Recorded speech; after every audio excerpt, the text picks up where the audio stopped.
Good morning, everybody, and welcome to the Church in Ocean Park. You're going to hear that a few times this morning, I think.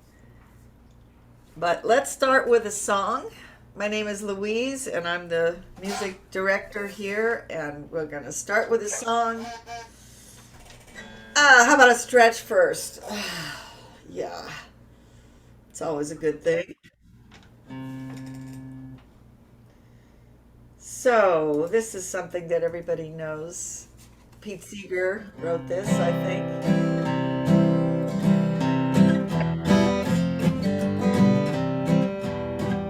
If I had a hammer, I'd hammer in the morning, I'd hammer in the evening, all over this land. Hammer out danger, I'd hammer out a warning, I'd hammer out love between my brothers and my sisters, all over this land.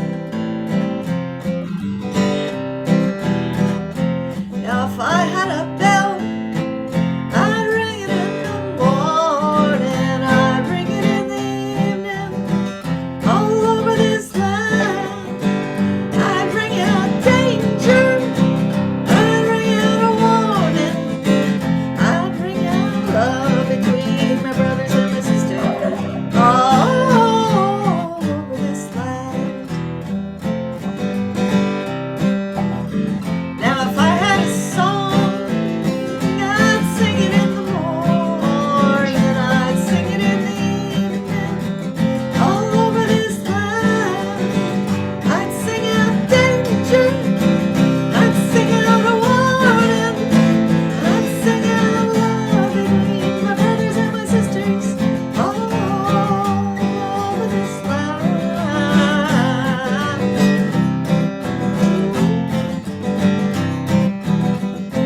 Now I've got a hammer, and I've got a bell, and I've got a song to sing all over this land.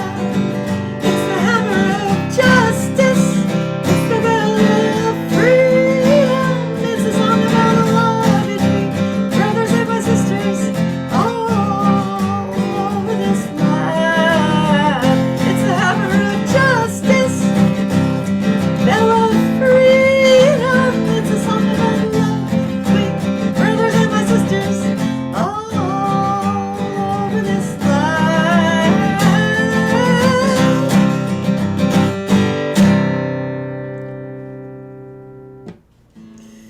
Great, thank you for being here with me while I sing. Hi, welcome to Church of the Ocean Park.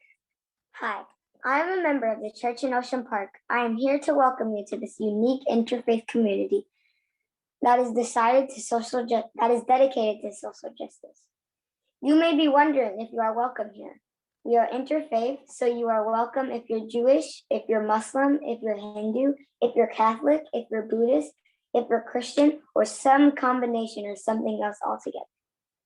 We extend a special invitation to those who are single, married, divorced, gay, transgender, filthy rich, or living on the edge. We extend a special invitation to those who are crying newborns, just browsing, just woke up, or just got out of jail.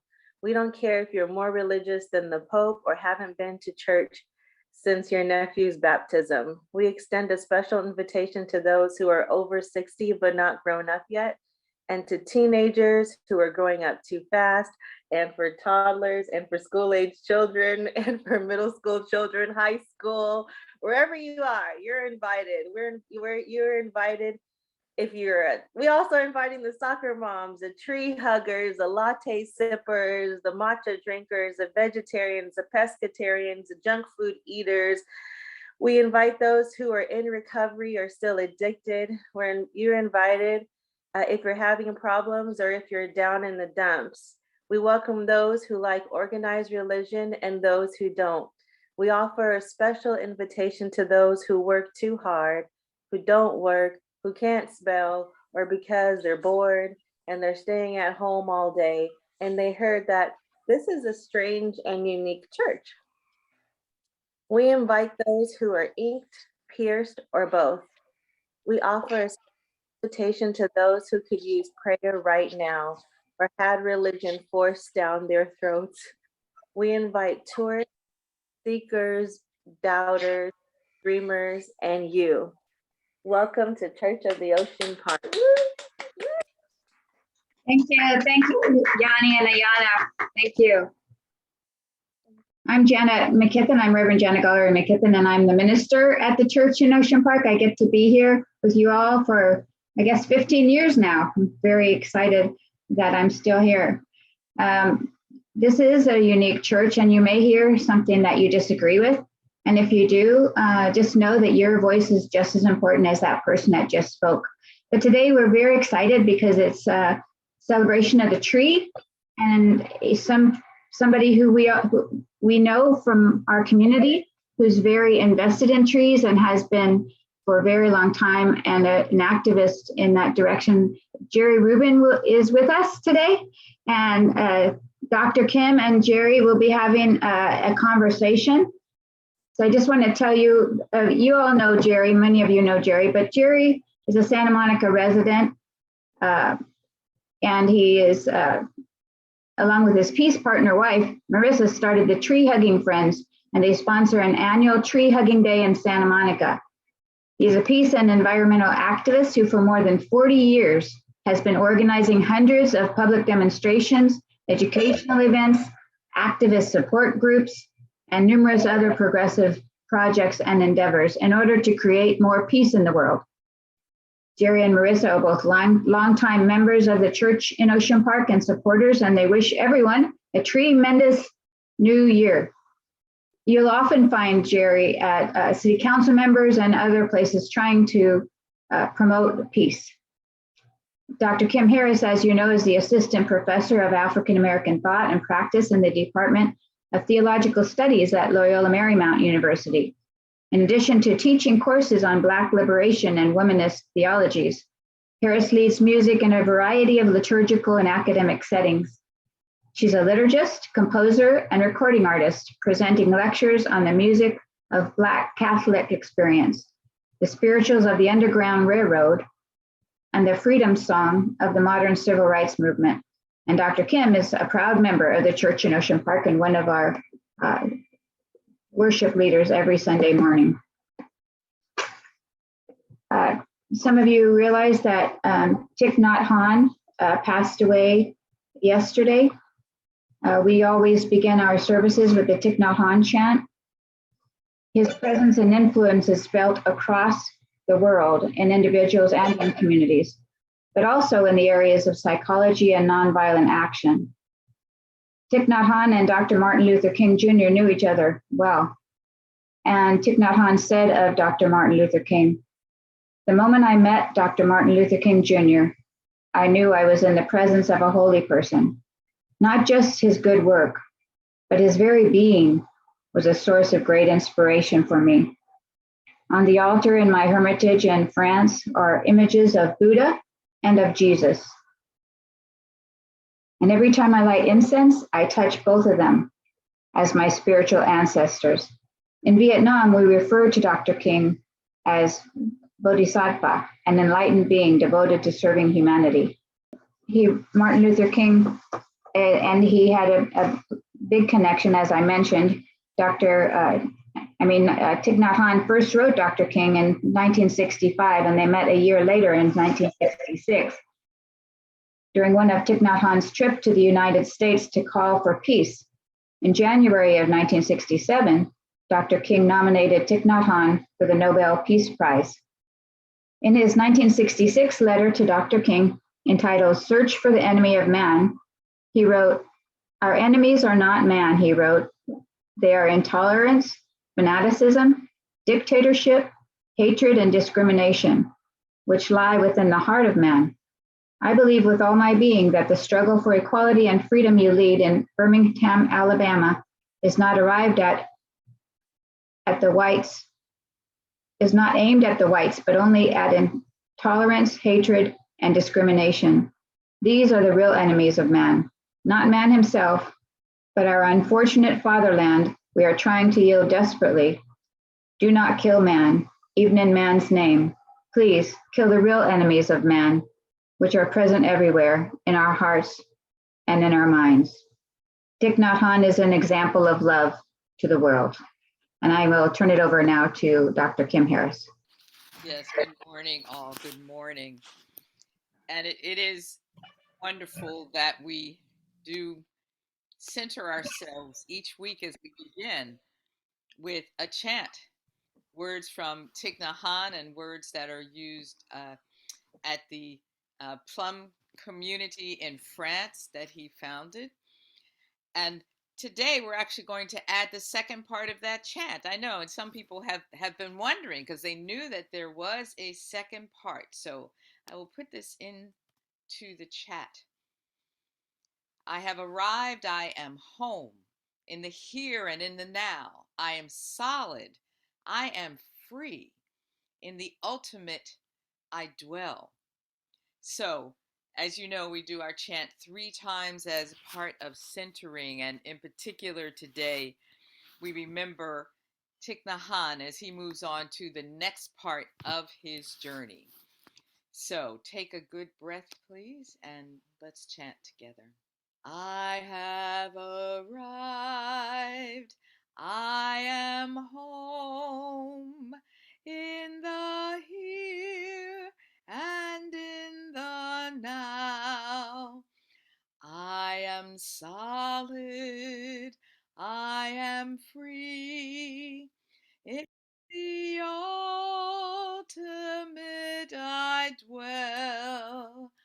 I have arrived, I am home, in the here and in the now.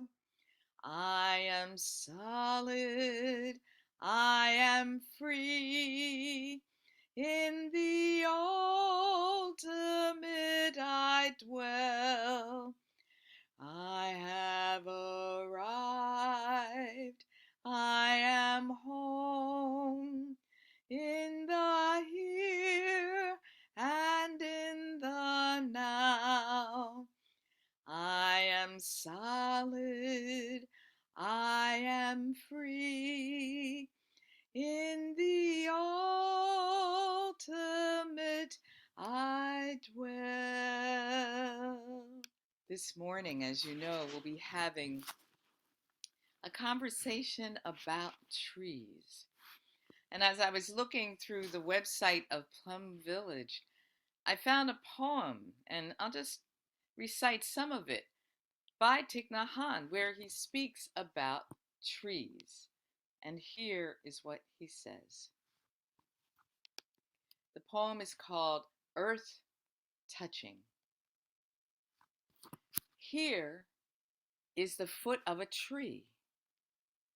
Here is an empty, quiet place. Here is a cushion. Brother, why don't you sit down? Sit upright. Sit with solidity. Sit in peace. Don't let your thoughts lift you up into the air. Sit so that you can really touch the earth and be one with her. Ain't you got it right?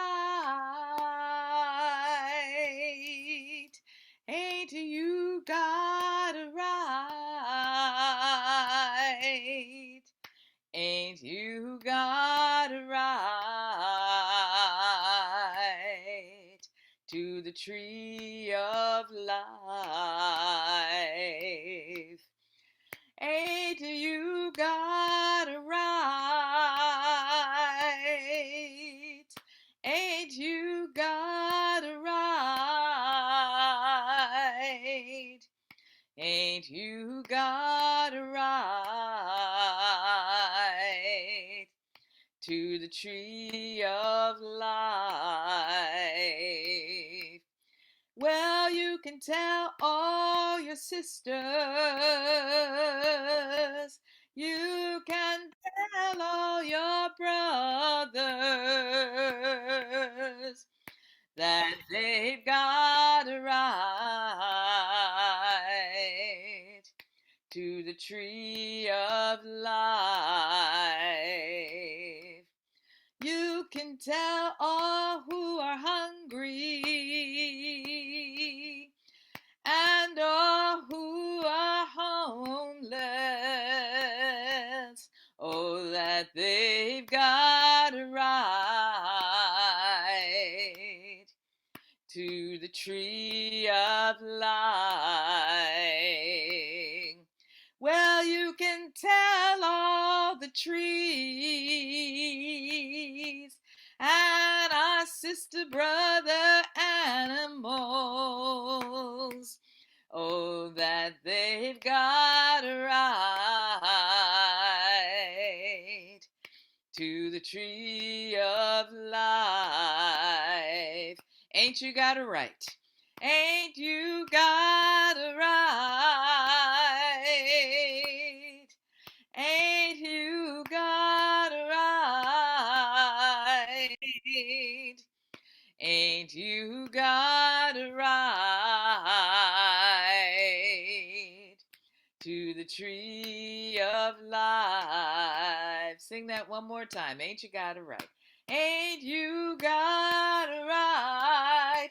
Ain't you got a right? Ain't you got a right? Ain't you got a right?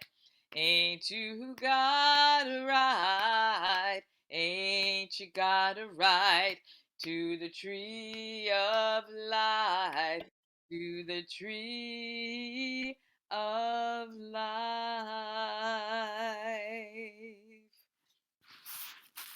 Ain't you got a right to the tree of life?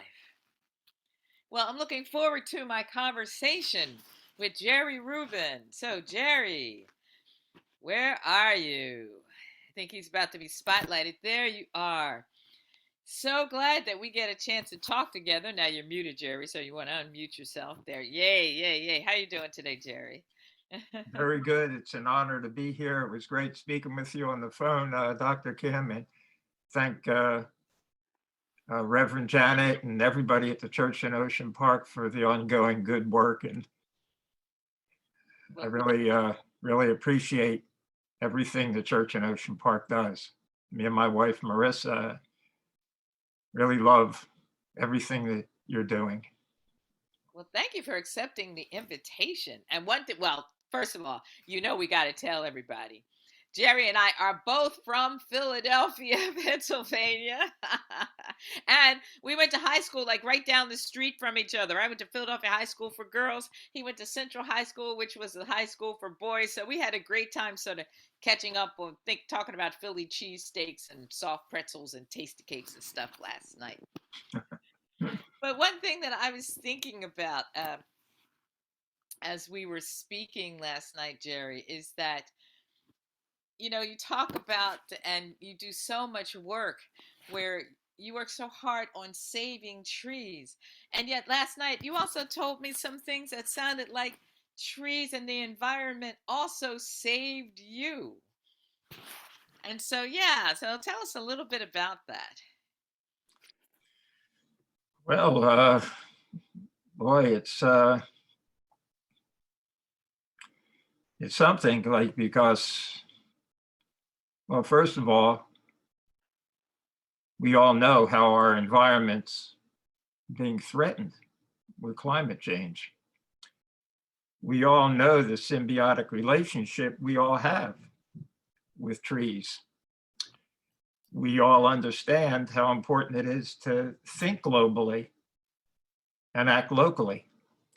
And that's why my beautiful wife, Marissa, and I have worked so hard to educate people and inspire people and talk to our leaders about protecting our trees and caring for our trees and planting more trees here in Santa Monica. And I think we're doing really good work. We have an urban forest task force now. And I urge you to plug into their virtual meetings. And there's a vision on the books to start working on plans to protect trees on private property as well as public property. And we urge everyone to get involved to support that. Absolutely. Now you talk about, and I love it when you talk about your wonderful wife, Marissa. You all got married by a special tree? Oh, yes. Thank you, Dr. Kim. And that was probably my first feeling and love for trees. My beautiful wife, Marissa, gets messages from trees. I'm not quite there myself, but I love to hug them and feel an affinity with them. On Earth Day, April 22nd, 1983, with the help of some people, I remember there was an activist named Ernie Powell, and he talked to Reverend Jim Kahn, and they helped to influence the officials at Santa Monica City Hall to let us plant a tree in the Palisades Park right near the gateway to the Santa Monica Pier. And the Andy Lipkus from the Tree People got a nursery to donate this beautiful New Zealand Christmas tree. And we planted it. I thought it would be good to plant it not far from the war cannon, so that as it grew bigger, it would symbolize that peace and nonviolence would overshadow war and violence. And that's still the hope there. So that's where it's located, and we urge you to go by and give it a hug. It's called the Children's Tree of Life. And yes, my wife, my beautiful wife, Marissa, and I were married there at a public peace wedding on June 12th, 1983, a few months after we planted it. And we'll be celebrating our 39th anniversary. Hopefully we go there. We haven't been able to have the tree hugging events because of the COVID and, you know, trying to be safe so we don't gather in an unsafe way. But people can hug trees anytime, and we urge you to do it. Yes. And I know you also, and you were telling me something amazing about 150 trees that were going to be destroyed. What was that? Well, thank you, because we've come a long way. This is many years ago. The beautiful green all year ficus trees that line 2nd and 4th Street in the downtown district are threatened to all be removed. And my wife and I, and some others, formed a group called Tree Savers. And we held many events. A lawyer donated his time. And it was a shame we had to be in this adversarial position, but we felt compelled to protect these trees. Now, we managed to save about 130 of them. And the ones that had to go, you know, because sometimes the tree has to go, but it should remain if it's healthy. And we should do everything we can to understand how important they are to our environment.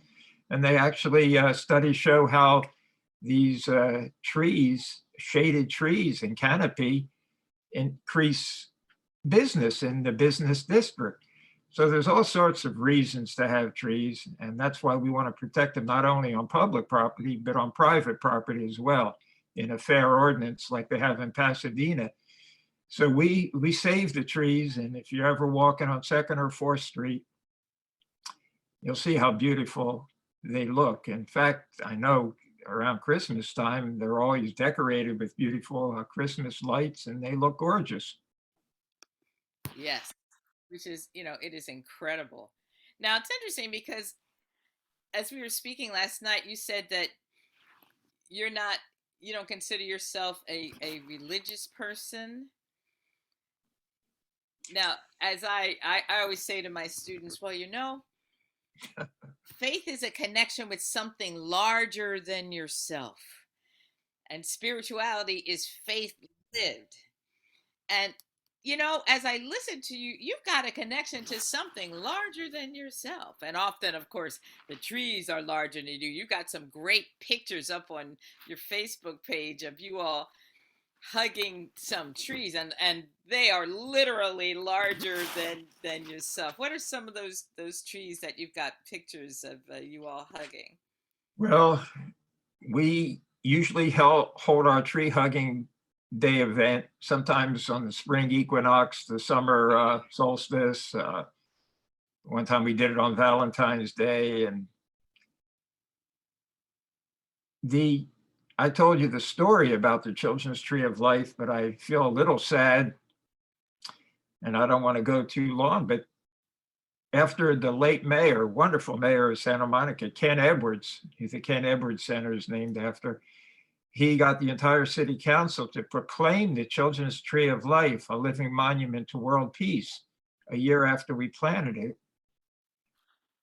And just shortly after that, someone called me on the phone, and someone, or a group of people, who knows who, snapped it in half and killed it. And my wife went out there and we were in tears because we had just been married there. So we rented a pickup truck and took it back. We were living north of Wilshire then, and we had a ceremony and buried the branches and leaves in the backyard. And we called the city and they were very kind and said, yes, we can't let this stand. Of course, we're going to replant it, even though it was this horrendous act that was done on it. That's the baby tree. So the city donated another New Zealand Christmas tree and we're very grateful. And we had a ceremony and planted it. And then, wouldn't you know, a few years later, it happened again. And some people tried to blame the homeless, but it was just not the homeless. They had always protected the tree and they came to our wedding and befriended it. But sometimes people just scapegoat the homeless and assume that that's the way it happened. So wouldn't you know, a few years went by and everything was nice. And then all of a sudden, we hear that the tree was snapped again, a third time. So I hate to say I was relieved, but in some way I was relieved to find out it was not an act of vandalism. It was an accident by the Recreation and Parks vehicle that was reconfiguring the area there and planting more things, that the vehicle accidentally bumped into the tree. And so they had to plant another one. But we always considered it the same spirit, the same Children's Tree of Life. The Urban Forest Task Force, Gloria Garvin, who is a member, and she's now on the Landmarks Commission, helped to get the program where trees are designated as heritage trees. It's not a landmark, but it's a heritage tree. And we were honored that the first 5 a few years ago, trees in Santa Monica that were designated as a ceremony, and the Children's Tree of Life was one of them. I feel very honored about that. And so, you know, all I can say is we must plant more trees. We must combat climate change. We must all do what we can to, you know, hug the trees and hug our fellow tree huggers too, you know, in person if we can do it safely, or virtually. Support them and be kind to them. But no, Dr. Kim, I'm not really religious in the sense of the word, you know, but I do feel a real affinity to everyone at the Church in Ocean Park and that inclusiveness, whether you're organized religion or not organized religion, and diversity. And that's a beautiful thing that I am part of. And it just comes easily. And as we end up here, you were having an idea about a certain kind of tree that you would love to be able to plant for the Church in Ocean Park. Yes, I really wish, and I'll bet everyone wishes, we always talk about a money tree. Well, with the good work that the church does, and with the real need the church has to repair their roof, it's going to take a good amount of money. And the only money tree that I know of that can be done is a symbolic human money tree that will branch out with many branches and donate as much as you can afford to help the church fulfill that real need so they can get back to the in-person gatherings that are so important. We were honored to have 30 years, every New Year's Eve, to have the most wonderful New Year's Eve peace party. And I'm hoping at some time when the new roof is on and COVID is gone away, that we could have another party. It's not easy to put together, but it would be special to have it there at the church. So that's what I was talking about, that money tree. And if anyone wants to support any of these things, you can go to our Tree Hugging Friends Facebook page. And I guess I put it on the chat. Mhm. And I do want to mention one last thing, and I won't go into detail, but me and Marissa and a dear friend, Charles Andrews, that writes a creative column for the Daily Press, we started a number of years ago a campaign to save the tree-themed mural at Ocean Park and Lincoln, the Muir Woods mural that has deteriorated but deserves to be repainted. And hopefully we could do that, and to talk to the school district people about still having that. It's, you know, there's disagreement about it, and some people would love that space for a new mural, but we say there's other spaces. Let's preserve art, and let's preserve our forests that these symbolize. Let's preserve the tree, and let's keep that art piece there and bring it back and recreate it. So there's a page for that too, the Facebook page to save the Muir Woods mural. And it's an honor to be here. Thank you. Thank you. Thank you so much. And yes, I know people may have other questions and comments and things, and that will happen in our community sharing. Thank you so much, Jerry. I really appreciate it. Thank you. Philadelphia friend. Philadelphia, yes. And I know there's a reason that we specifically decided to speak about trees today. And actually, I don't know if I'd be saying this correctly. Jean Gaska, she's not going to lead the song. What is the holiday that we are celebrating in Jewish tradition? Tu BiShvat. Tu BiShvat, Festival of the Trees. Mm-hmm. So here we are. So thank you, Jerry, and Jean, over to you. Thank you. So Tu BiShvat is celebrated with a Seder, very much like the Passover Seder that some of you have come to at church in Ocean Park for many years before the COVID pandemic. There are long tables that are set with plates of foods that come from trees. This is actually my favorite Jewish holiday of the whole year.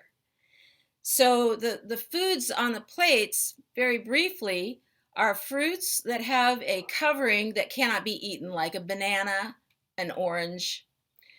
Fruits that have pits, apples, cherries, or fruits that can be eaten in entirety, like a seedless grape. And the Seder has a service in which all of these fruits are symbolic of something. I won't go into it, but it's a really beautiful ceremony. For example, fruits that have coverings are like people that maybe hide something from you of themselves. We can't always tell a book by its cover, right? And so it's a really lovely ceremony. So what I'm going to sing for or with you today is called Atzi Zetim Omdim. That's in Hebrew. It's quite a mouthful to say. It's in the chat if you'd like to help out. But actually, most of this song is la, la, la. So I'm going to teach it to you. So if you look at the chat, Atzi Zetim Omdim means the olive trees are standing. And I love that image.